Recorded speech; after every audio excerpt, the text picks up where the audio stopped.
UV does not add any type of chemical to the water, but still allows us complete disinfection.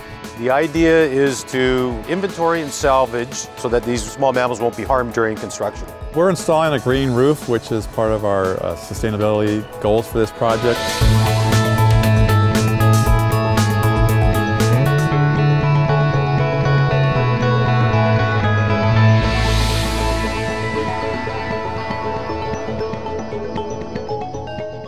Welcome to the Sustainable Region. I'm Vanessa Timmer.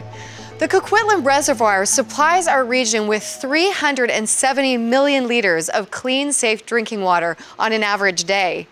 That's roughly a third of Metro Vancouver's total. Now that H2O is cleaner than ever, thanks to the new Coquitlam UV disinfection facility.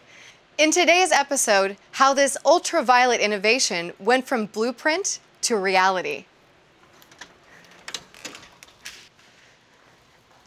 The water treatment technology in here is cutting edge, and so is the building.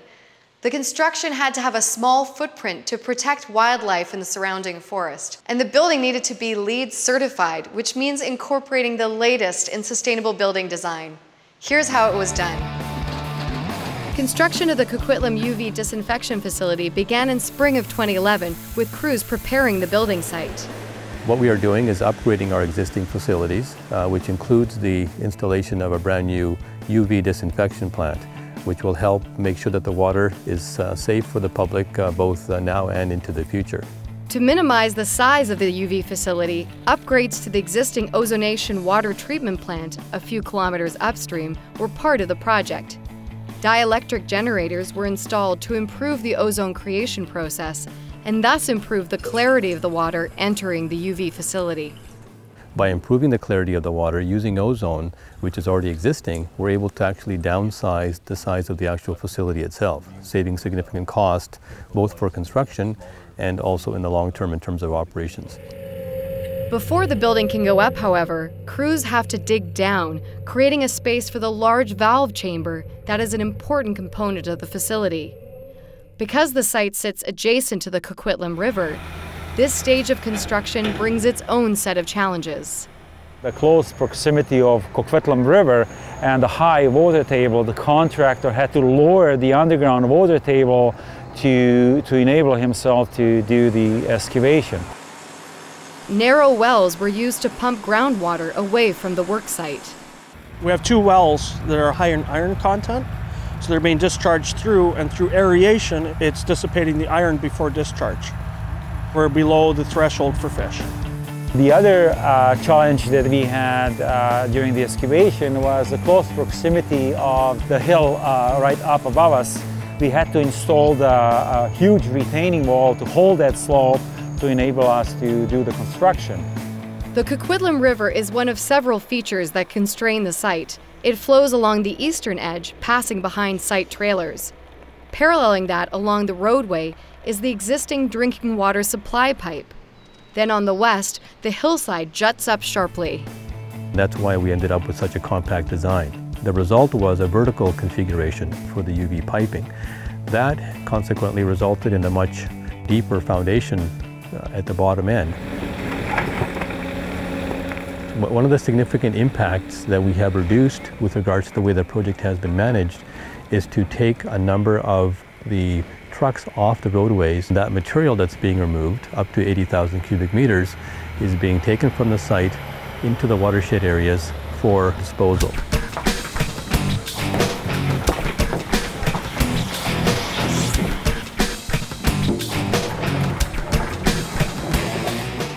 That's about 5,000 to 6,000 truck trips that have been taken off of public roadways.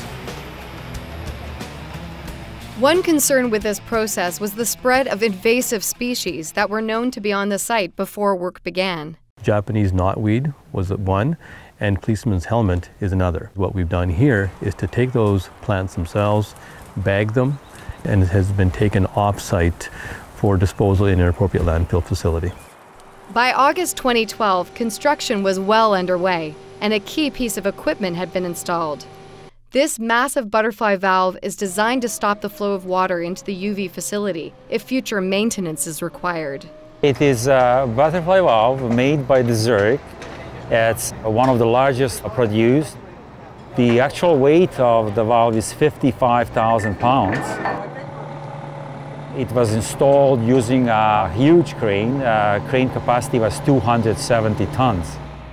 Building the UV disinfection facility was a major undertaking. The goal of this project is to reduce the risk of water contaminated by active natural organisms from reaching Metro Vancouver residents. Chlorine has been used in drinking water treatment for decades. It will continue to be used as a secondary disinfectant to make sure we have high quality water when it comes out of the tap. However, there are disease-causing organisms that chlorine is not particularly effective against, such as Cryptosporidium and Giardia. Ultraviolet light is highly effective at treating these microorganisms and produces no disinfection byproducts. As the water passes beneath the tubes, the UV light sterilizes the microorganisms. It is a very nifty type of technology. It does not add any type of chemical to the water, but still allows us complete disinfection. Metro Vancouver's award-winning video series highlights topics you may not consider when you think about living in our region. Where are the next million people in our region going to live? How do you bore a water tunnel under Grouse Mountain? How is eating fiber linked to generating electricity? Can you use light to disinfect drinking water? Plus, you'll never guess what we found in your garbage. Clean air, safe drinking water, waste reduction, and more. Get behind the scenes for the major projects, cutting-edge science, and innovative solutions that sustain our livable region.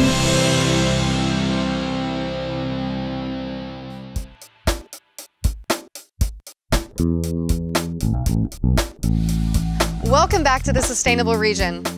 Later in the show, we'll see how the green roof here at the Coquitlam UV disinfection facility helps meet the criteria for LEED certification.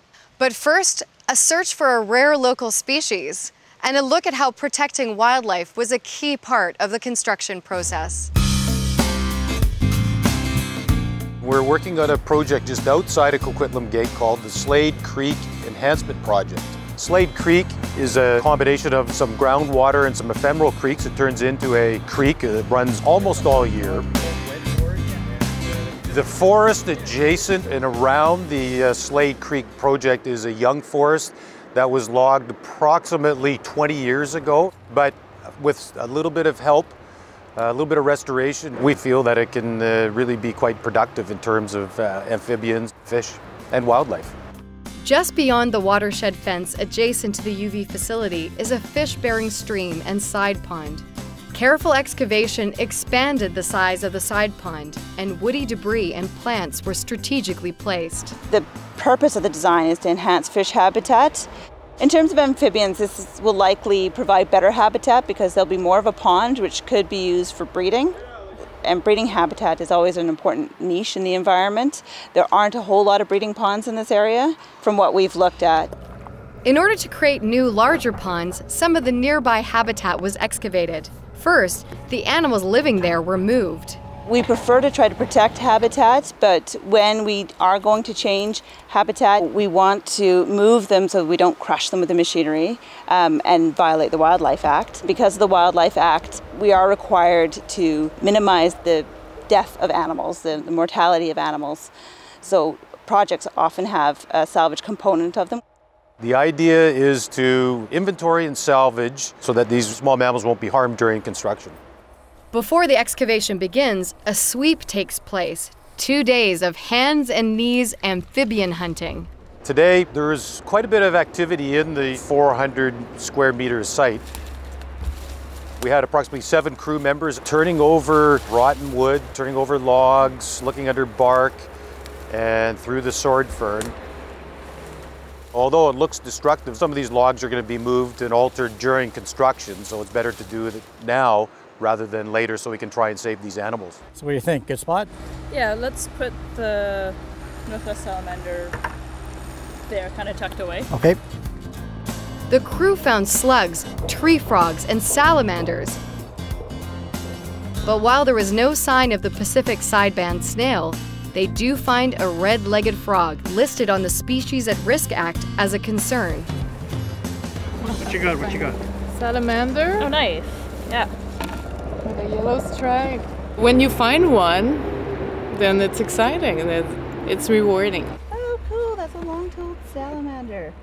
It certainly sounds silly. It's not, though. It is really important. A lot of these species are sort of forgotten because they're small. Okay. The crew also undertakes a week-long search for the endangered Pacific water shrew. The Pacific water shrew has hairy feet which help him swim around in the water. So it's found in and around smallish streams, and historically there has been a water shrew found within the Coquitlam watershed, which is why it's important to look for them here. The rare animal has not been seen in this particular area, but since the moist habitat is somewhat suited, they must search. The area boundary was enclosed and humane traps were set up at 13 sites. Pitfall traps are 1-gallon buckets. We put at least 3 mealworms in every trap so that when they do fall into the trap, they have bedding, they have food, shelter, and cover, if you will. And the Sherman? A motion sensor camera was also set up in case crews discovered the hard-to-find creature in one of the traps. It's because of the metabolism rate of the Pacific water shrew, they have to be checked every 6 hours. So 0600, 1200, 1800, and 2400. You have to be very shrewd to catch these guys. You have to think like a shrew to catch a shrew. I've been very surprised at how many living things we've been able to salvage, and it makes you feel good. I think the crew is very satisfied. They go home at the end of the day, they always have smiles on their face that they've actually saved some living organisms, and they get it. In the end, no Pacific water shrews were found. But the team is confident the new habitat's shallow pools and gentle sloping edges will be the perfect place for many amphibians and mammals to call home. Come on, there you go. Check this out, a cantaloupe. And now, a plastic bag.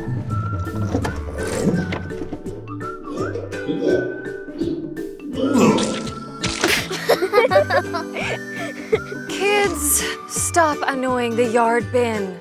Put all your food scraps and food-soiled paper into your yard waste bin, but no plastic bags, please.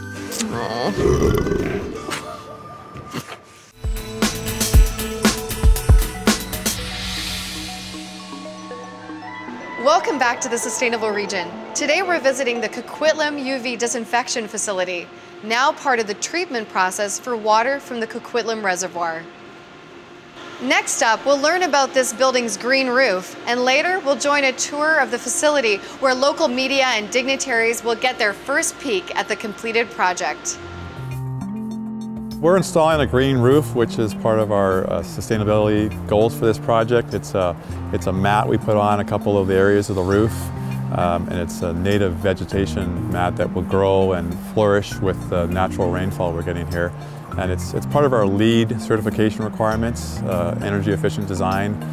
So it's sort of one of the last pieces of the project we're doing today. A green roof requires more than just plants. A layer of water retention mats are needed to keep the plants hydrated. We have different layers, so you will see that we are building it up like building up a sandwich. So we first protect the roof membrane by putting a root barrier, and then after that we put a couple layer of water retention fleece. That's for storing the water, the rainwater, so that the plants can get to use them. And then after that you'll see the last layer is the vegetation mat. These green roofs are not made of tall grasses or shrubs. Much smaller plants are used. You will see a mixture of sedum plant. So sedum is a succulent plant, meaning that they store water in their leaves, in their roots, in their stems. So that gives them ability to withstand heat and drought. We have about 8 species. Some of them are evergreen and some of them are deciduous. So all of them will work well in different time of the year. The installation of these roofs is fairly simple. Once the other layers are in place, the pre-grown succulents are rolled out adjacent to each other. They will eventually grow together to make a unified roof that brings many benefits to the building. It helps reduce our carbon footprint for the whole facility, and it's a good thing to retain moisture on the site. Less drainage, less off drainage, and it looks nice to do. It's very aesthetically pleasing as well. The green roof also protects the roof from natural wear. The waterproofing membrane is being covered by this natural vegetation. So that will make the waterproofing membrane last twice as long. So normally it will last maybe 20, 25 years, and now you're looking at over 40 years of service. So that also means less maintenance costs for the owner as well. And not to mention, with all the vegetation, you're going to bring in a lot of bees and butterflies and also birds, so that can improve the biodiversity around the neighborhood as well. Installation of the green roof was one of the final jobs in the construction of the UV facility. Now it was time to show it off to local media and invited guests. The building is impressive from the outside, it's even more impressive from the inside, but it does not, I think, demonstrate the complexity of the construction that went into it by looking at it from this vantage point. So you'll learn a lot today about what actually went into this construction, which is very impressive. So this is one of the chambers where the water will flow through. So once the water comes in here, it comes up through this side of the unit, goes through the UV light unit, gets treated, goes up over the top, and goes down the other side where the flow is measured. It's a remarkable facility, providing UV disinfection to our drinking water, but it's also a high-quality building, LEED certified, which means it's a good-looking building and it's very energy efficient. The tour marks the culmination of 3 years of construction.